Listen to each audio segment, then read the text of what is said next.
Түскі асқа лазанья тағамын дайындадым. Өте дәмді шықты, сол себепті рецепті осы жерде қалдырамын. Алдымен пиязды кубиктеп турап, қызып тұрған майда қуырып аламыз.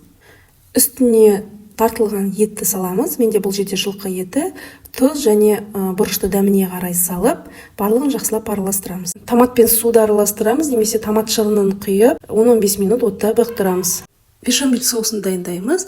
Ұнды қыздырып алып, үстіне май салып, жақсылап барлығын араластырамыз және үстіне сүт құямыз. Комок болып қалып жатса, онда соусымызды ситыдан өткізіп аламыз және үстіне тұз бұрыш салып, жақсылап барлығын араластырамыз.